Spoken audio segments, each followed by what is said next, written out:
Anti-Afro Spengalis, we have a little riddle to solve. I would like everybody to weigh in and give me your opinions about this. As some of you may recall, I won't take for granted everybody listening is aware, a few weeks back, we received word that Umar was scheduled to be a guest speaker at the Association of Black Social Workers Symposium in D.C. This was going to focus on health and mental health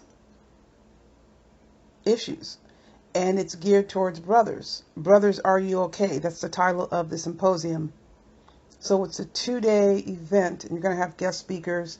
The focus is on health and mental health, and the kicker was LGBTQIA issues, and then violence prevention, different subjects. Hold up. Umar has imploded in every single area that I just mentioned.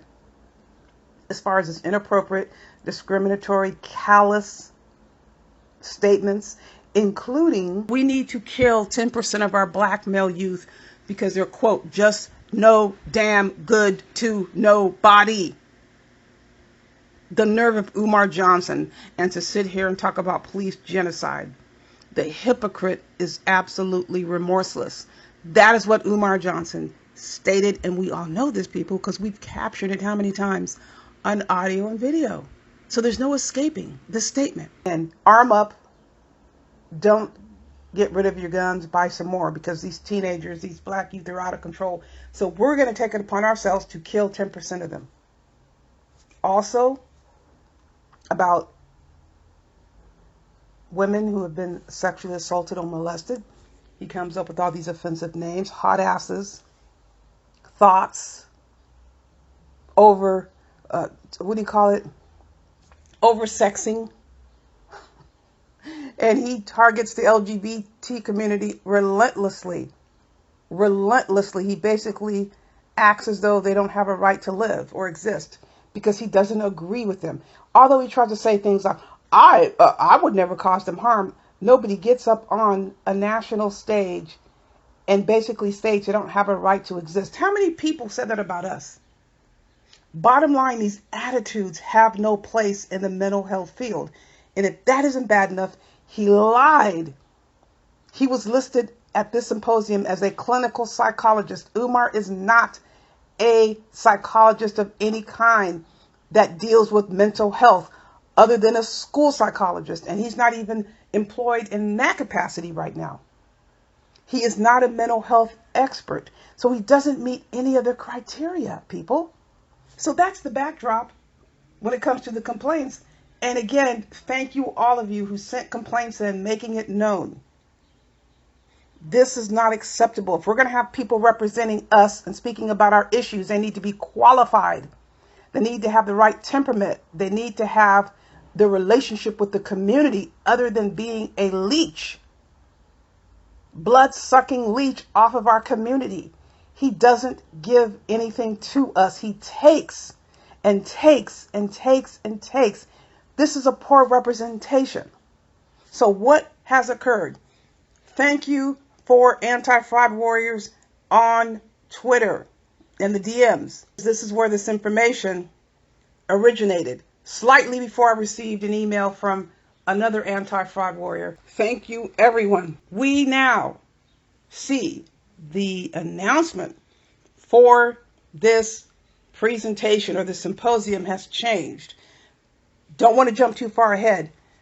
Prior to this change, and you see the two separate announcements, there were also not just emails going in, there were phone calls placed. There were at least 4 phone calls and 2 or 3 different conversations among at least one person who was able to connect with first the chapter that's hosting.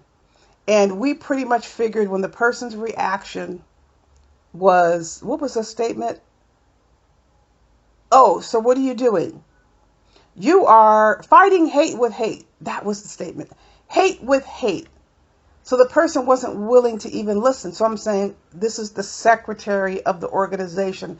So likely the person on the email address, and likely the one that helped Umar finagle his way into the hyena Yelp.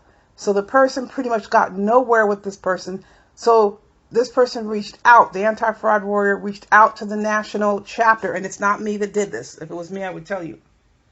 Reached out to the national chapter, who confirmed, yes, the local chapters have a right to operate autonomously.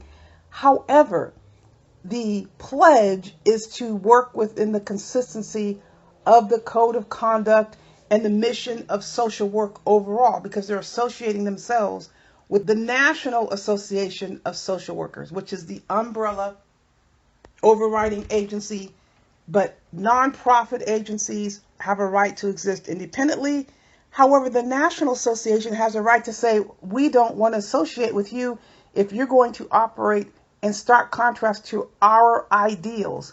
And that is not an intolerance of a view or an opinion.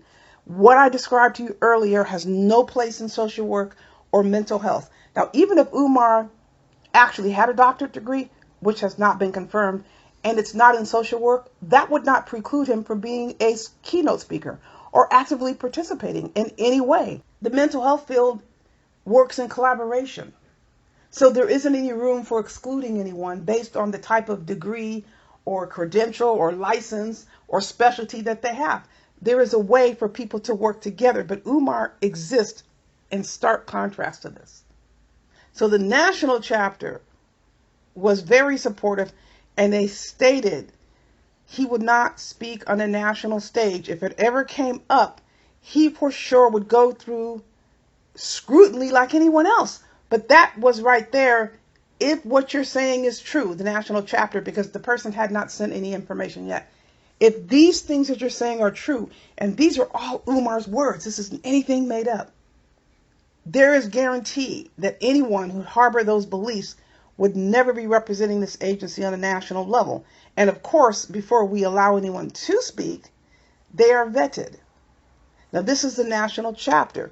The local chapter should be vetting as well. Very clearly, they did not. So it remains to be seen whether this switch up means that what? We're too ashamed to tell everybody about your keynote speech? Because this is what happened. For about a week, 5 days, the social media for Association of Black Social Workers went dark. They removed all of these announcements with Umar's face and name on it. That's the significant part. Now they have reposted, and now they are highlighting prominently when he was previously in a small photo. Now they're highlighting Dr. Stanley Frencher, Jr., MD, Masters of Public Health. Now, he's prominently figured up in this photo. Does this mean that he's going to serve as the keynote? Or where's mention of Umar? There is no mention of Umar. What do you all think about this?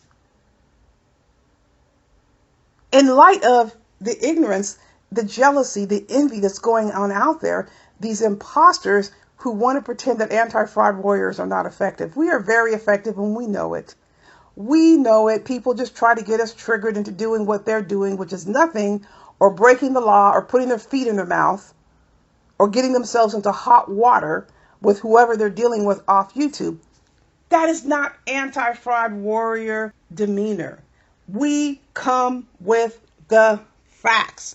Now, facts essentially mean, in this situation, we do not know if Umar continues to retain this keynote speaker position, because that's what it's akin to, a keynote speaker position. He certainly doesn't even deserve that. Most definitely, he does not deserve to be a spokesperson for the Black community when he's coming up there with all these fake credentials and a background that's frankly atrocious and abominable when it comes to the helping profession. Umar only bases his positions on his personal feelings. That is it, people. So we need to find out what exactly is going on here. Did he retain this keynote speaker position? If he didn't, I would say still a win, because if I was going to be a speaker at an event, I would be very unhappy if my photo was removed from the program where the announcements were posted on social media. I would feel, geez, you're not even backing me up. You're going to let me speak, but you're too ashamed to have my photo and my name on your social media.